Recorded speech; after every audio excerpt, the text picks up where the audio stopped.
안녕하십니까. 조윤일 목사의 칠판설 교식을 환영합니다. 오늘은 지난 시간에 이어서 화평케 하는 자에게 주시는 하나님의 복에 대해서 같이 알아보시겠습니다. 하나님께서 우리에게 화평케 하는 자는 복이 있나니 저희가 하나님의 아들이라 일컬음을 받는다고 이렇게 말씀하셨습니다.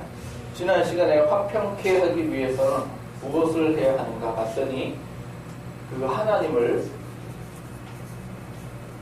보는 복, 그걸 받기 위해서는 마음이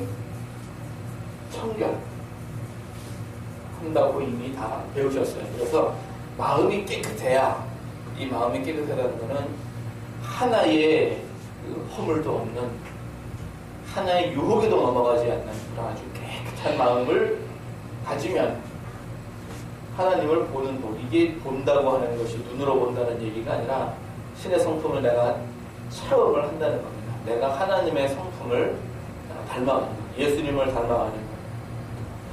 하나님께서 창세기 1장에 우리를 창조하실 때 하나님의 형상대로 창조를 하셨는데 우리가 모양만, 껍데기만 형상대로 창조한 게 아니라 하나님의 성품, 신의 성품, 이것까지도 같이 우리가 같이 창조를 받았습니다. 그래서 하나님을 보는 복이다 하는 것은 우리가 신의 성품을 같이 가지고 있는 것을 얘기를 해요. 이런 사람이 비로소 다른 사람을 화평케 하는 것입니다.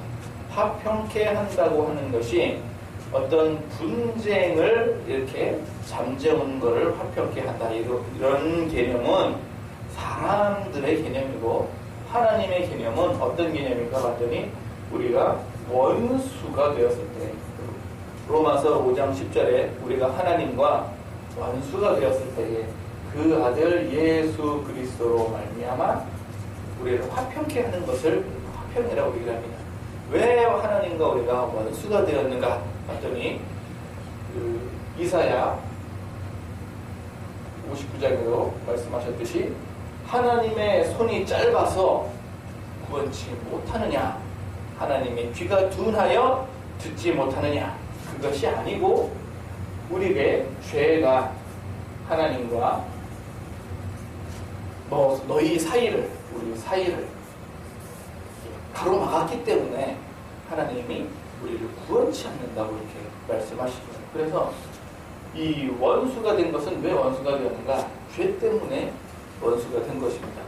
선악과를 따먹었을 때에 아담 한 사람으로 말미암아 죄가 세상에 들어왔다고 하는 것은 우리가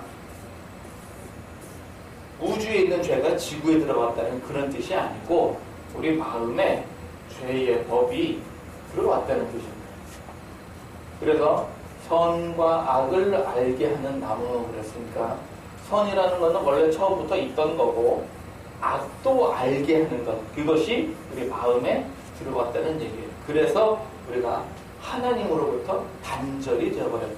그래서 우리가 하나님과 원수가 되어버린 그런 사이가 된 것입니다. 그러니까 우리가 죄를 지었다 그러면은 우리가 죄의 싹은 사망이라고, 욕심이 잉태한즉 죄를 낳고 죄가 장성한즉 사망을 낳는다고 이미 야고보서 1장 15절에 기록을 하셨거든요. 그래서 이 사망이 있기 때문에 너는 흙이니 흙으로 돌아가라. 당연히 사람이 죽습니다. 당장 죽는 건 아니고 아담은 1000년 살다 죽었고 지금 사람은 100년 살다 죽고, 그런데 단순히 사망만 있는 게 아니라 사망의 그림자도 우리 삶에 같이 드리워지더라. 그래서 무엇이 드리워졌는가? 각종 사건, 사고, 문제, 각종 병, 기타 등등등등 이런 것들도 같이 왔더라. 그런 얘기예요. 그래서 우리가 살면서 삶의 평안하고 아름답고 행복하고 즐거워야 되는 그 삶이 사망의 그림자가 더 씌워져가지고 사는 게 힘들게 그지없더라. 그런 모습이에요. 이것도 삶에서 이렇게 사망이에요. 이것을 예수님께서 우리를 화평케 하셨다. 화평케 하셨다. 그래서 예수님께서 우리를 화평케 하신다는 것이 무엇인가? 그는 실로 우리의 질고를 지고 우리의 슬픔을 감당하셨도다. 그런 얘기거든요. 그래서 우리의 질고를 지고 우리의 슬픔을 감당하셨다. 그래서 그가 채찍에 맞음으로 우리가 평화를 누리고 그가 징계를 받음으로 우리가 나음을 입었도다. 이것이 우리를 화평케 하는 얘기입니다. 이것이 이렇게 화평케. 그래서 이사야 44장 22절에도 빽빽한 구름에 사라짐같이, 그래서 죄가 하나님과 나 사이를 가리웠는데 어떻게 가리웠는가? 빽빽한 구름같이 이렇게 가리웠어요. 그런데 이 빽빽한 구름에 사라짐같이, 그래서 변론을 하자. 변론을 했더니 어떻게 변론을 했는가? 예수님께서 우리를 화평케 하셨다. 원수된 것을 화평케. 어떻게 화평케 하셨는가?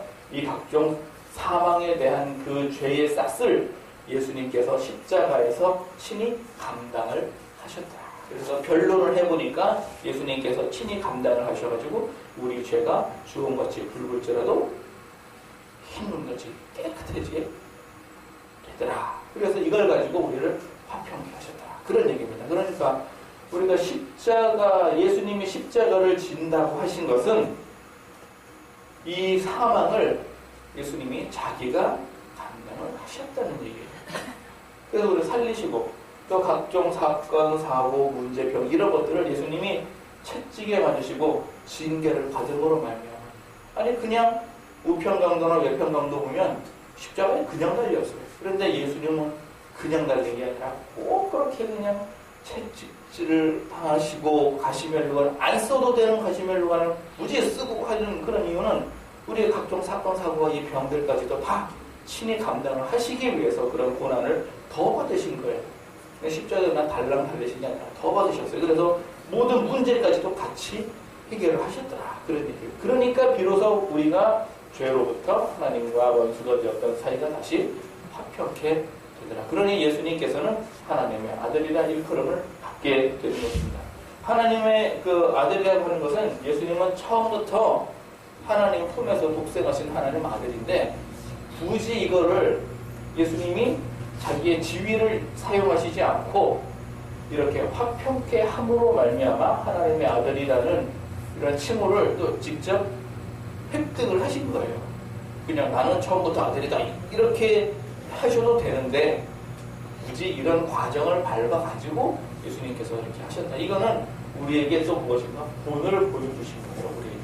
그래서 우리도 화평케 하면 하나님의 아들이라 칭함을 받을 수 있도록 그 길을 예수님이 열어놓으신 겁니다. 그러니까 우리가 십자가를 진다. 예수님께서는 너희가 나를 쫓으려면 자기 십자가를 지고 자기를 부인하고 자기 십자가를 지고 나를 쫓을지니라. 그렇기 때문에 십자가를 진다고 하는 것, 이 다른 사람의 각종 죄의 짐을 감당한다고 하는 것은 내가 다른 사람과 화평하게 하는 귀한 책무인 것입니다. 그래서 다른 사람의 짐을 나눠진다. 다른 사람의 그 잘못과 그 허물을 내가 책임을 진다 하는 것입니다. 그래서 짐을 진다라고 하는 것은 내가 이 사람의 각종 사건에 대해서 이 사건의 피해를 내가 같이 보겠다. 그런 뜻입니다. 예수님께서 내가 너희를 용서하노라 말만 하고 십자가에서 돌아가시지 않았다면 내 죄가 그대로 있는 거예요. 그렇듯이 예수님께서 십자가에서 친히 죽으시니까 이 사망이 없어지는 거거든요. 그래서 내가 누구의 짐을 진다, 누구와 함께 십자가를 진다라고 하는 것은 이 사람의 고통에 내가 같이 동참을 하는 것을 얘기합니다. 그래서 어떤 사람은 병이 있는 사람이 있고 어떤 사람은 죄가 커서 그 궁핍한 사람이 있고 어떤 사람은 각종 문제가 있어서 무슨 사고가 난 사람이 있고 어떤 사람은 무슨 잘 몰라가지고 사기를 당한 사람이 있고 어떤 사람은 또 뭘 해가지고 기타 등등등등등등 여러 가지 이렇게 문제가 있다. 그러면 내가 이 사람의 짐을 지겠다 그랬을 때 이 사람의 짐을 지는 거는 내가 이 사람의 그 피해에 대해서 같이 동참한다. 그걸 포함하는 얘기입니다. 그래서 예수님께서 그 요한복음 20장 21절로 이렇게 쭉 보시면은 부활하시고 나서 예수님께서 제자들에게 말씀하실 때에 부활하시고 처음 제자들을 만나시면서 하실 때에 숨을 내쉬며 가라사대 성령을 받아라. 너희가 네 죄든지 누구의 죄든지 사하여주면 사하여질 것이요 그대로 두면 그대로 있으리라. 그래서 선제 조건은 이제 성령을 받은 걸 얘기를 하죠. 그래서 성령을 받으면 네 죄든지 사하면 사하여질 것이요 그대로 두면 그대로 있으리라. 그러면 우리가 네 죄든지 사한다고 해서 전혀 상관도 없는 어떤 나도 잘 알지도 못하는 그 사람의 죄를 내가 여기 앉아서 사하노라. 그런 의미가 아니죠. 나에게 죄를 지은 그 사람 얘기하죠. 나에게 죄를 져서 피해를 준 그 사람을 얘기합니다.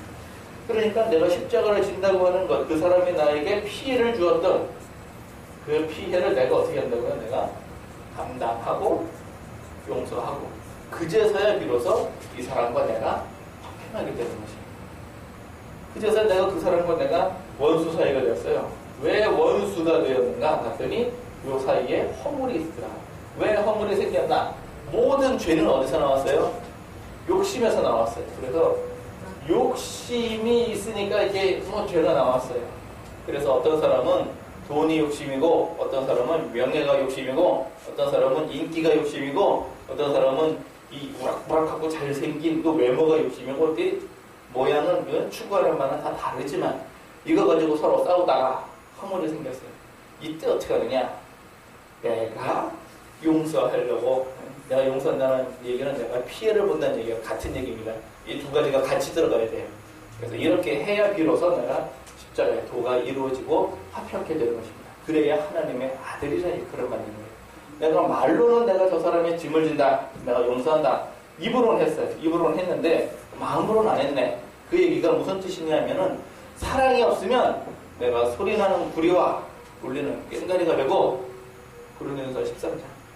또 내가 내게 있는 모든 것을 다 내어주고 내 몸 불사르고 내어줄지라도 내게 아무 유익이 없고, 그리고 나는 아무것도 아니더라. 말만 했으면 아무것도 아니더라. 그러나 내가 사랑을 가지고 하면 화평케 되니까 하나님의 아들이라 이 이름을 받아. 그러면 이제 하나님의 아들이라 이 이름을 받으십시다. 우리가 많은 사람의 죄법을 감당을 하고 또 많은 사람들을 용서할 때 비로소 그 용서한다는 얘기는 이 각종 사건 사망에 대한 피해를 내가 같이 지게 될 그런 뜻입니다.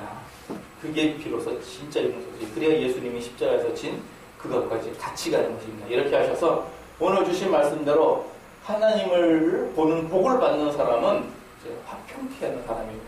그래야 비로소 하나님의 아들이라는 그름을 받게 되는 것입니다. 이렇게 하셔서 귀하게 많은 사람들, 분쟁이 있는 곳에, 원수된 곳에 예수님께서 우리를 하나님과 화목시키셨듯이 이웃과 이웃 사람들을 화목시키시는, 그래서 하나님의 아들이라 일컬음 받으시는 여러분과 저 되기를 예수님 이름으로 축원합니다.